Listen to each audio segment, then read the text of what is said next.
So the next one we have is plaster of Paris. तो सबसे पहले हम देखते हैं what is plaster of Paris.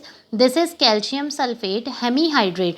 तो सबसे पहले यहाँ पे क्वेश्चन आता है कि जो इसका हम बोल रहे हैं hemihydrate means half water molecule. तो हाफ वाटर मॉलिक्यूल एग्जिस्ट करता है। तो जैसे हमें पता है कि वाटर मॉलिक्यूल हाफ तो एग्जिस्ट करेगा नहीं, तो ये हम ऐसे क्यों फार्मूला लिखते हैं, बिकॉज प्लास्टर ऑफ पेरिस में क्या हो रहा है कि 2 यूनिट है कैल्शियम सल्फेट के, means 2 unit of calcium sulphate they are sharing 1 water molecule. तो अगर हम एक कैल्शियम सल्फेट का लिखेंगे तो वो हाफ हो जाएगा ना, इसी वजह से हम प्लास्टर ऑफ पेरिस को कैल्शियम सल्फेट हेमीहाइड्रेट लिखते हैं। सो यहाँ पे क्या हो रहा है, in plaster of Paris 1 molecule of water is shared by 2 calcium sulphate as this. अब यहाँ पे एक कैल्शियम सल्फेट है, यहाँ पे एक और कैल्शियम सल्फेट है, इन दोनों के बीच में ये एक जो है वाटर मॉलिक्यूल वो शेयर हो रहा है। So then we have the preparation of plaster of Paris. अभी ये जो प्लास्टर ऑफ पेरिस है इसको हम कैसे प्रिपेयर करते हैं, तो एक और सब्सटेंस होता है जिसको हम बोलते हैं gypsum. So this is calcium sulphate dihydrate. तो यहाँ पे 2 वाटर मॉलिक्यूल है। अब याद रखना, जहाँ पे डाईहाइड्रेट है दैट इज़ जिप्सम, और जहाँ पे हेमीहाइड्रेट है मीन्स हाफ वाटर मॉलिक्यूल है तो दोनों कैल्शियम सल्फेट के ही ना, दोनों कैल्शियम सल्फेट के सॉल्ट है। तो अगर डाईहाइड्रेट है दैट इज़ जिप्सम, हेमीहाइड्रेट है that is plaster of Paris. तो हम क्या करते हैं कि जैसे जिप्सम है इसको हम 373 केल्विन, जिस 373 केल्विन मीन्स 100 डिग्री सेल्सियस, इस पर हम हीट करते हैं। सो जैसे हम इसको हीट करते हैं हमारे पास आ जाता है कैल्शियम सल्फेट हेमीहाइड्रेट। तो यहाँ पे हमने शो किया है 2 कैल्शियम सल्फेट के यूनिट जो एक वाटर मॉलिक्यूल शेयर कर रहे हैं। तो हमारे पास प्लास्टर ऑफ पेरिस बन गया, साथ में वाटर बन गए, वाटर के वेपर्स बन गए।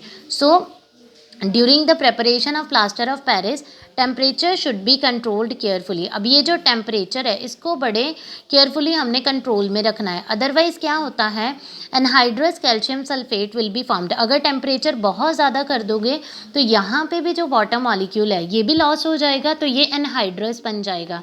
तो जो एनहाइड्रस कैल्शियम सल्फेट है does not set into hard mass when mixed with water. अब हम वैसे करते क्या हैं, जैसे अगर आपको ये पता हो तो जो अगर किसी की बोन फ्रैक्चर है तो वहाँ पे प्लास्टर लगाते हैं। अब वो जो प्लास्टर लगाते हैं उस प्लास्टर में एक्चुअली वो होता क्या है, वो होता है प्लास्टर ऑफ पेरिस। तो जैसे उसमें वाटर के साथ मिक्स करते हैं तो वो एक हार्ड मास बना देता है। पहले वो सॉफ्ट होता है देन वो हार्ड मास बना देता है। लेकिन अगर वो प्लास्टर ऑफ पेरिस से मतलब अकेला कैल्शियम सल्फेट रह गया, हमने उसमें से वाटर मॉलिक्यूल पूरा ही निकाल दिया, मीन्स एनहाइड्रस हमारे पास कैल्शियम सल्फेट है, तो वो क्या करेगा हार्ड मास में सेटअप नहीं होगा जब हम वाटर के साथ मिक्स करेंगे। So if the temperature is not controlled carefully the plaster of Paris obtained will have poor setting properly. तो अगर कहते हैं कि हम टेम्परेचर मेंटेन नहीं करेंगे तो जो प्लास्टर ऑफ पेरिस की सेटिंग प्रॉपर्टीज़ है वो पूरी बहुत पुअर होगी, मतलब वो प्रॉपरली वर्क नहीं करेगा।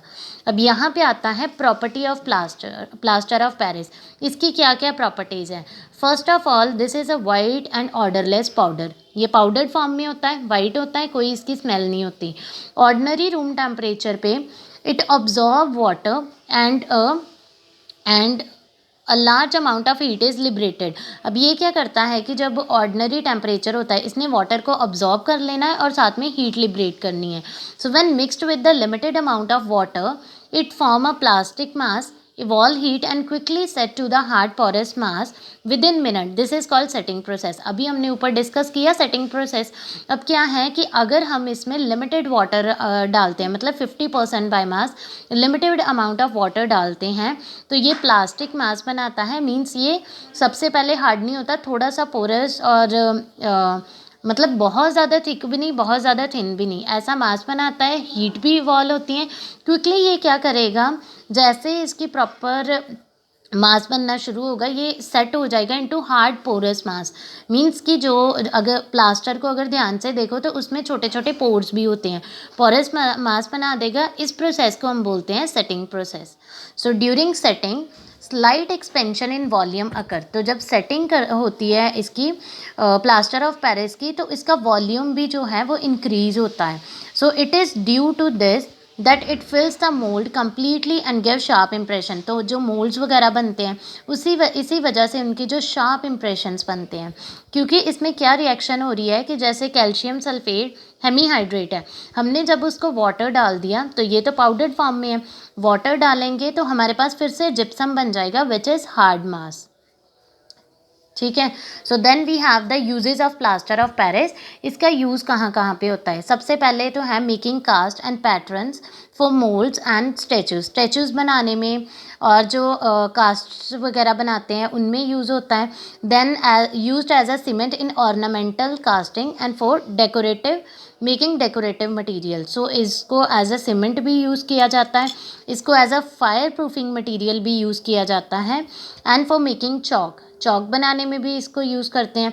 सो plaster of Paris is used in hospital for immobilizing the affected part in case of bone fracture और स्ट्रेन। तो अगर किसी की बोन फ्रैक्चर हुई है, चाहे वो लेग की चाहे वो आर्म की, तो वहाँ पे भी जो प्लास्टर लगाते हैं वो एक्चुअल में प्लास्टर ऑफ पेरिस ही होता है।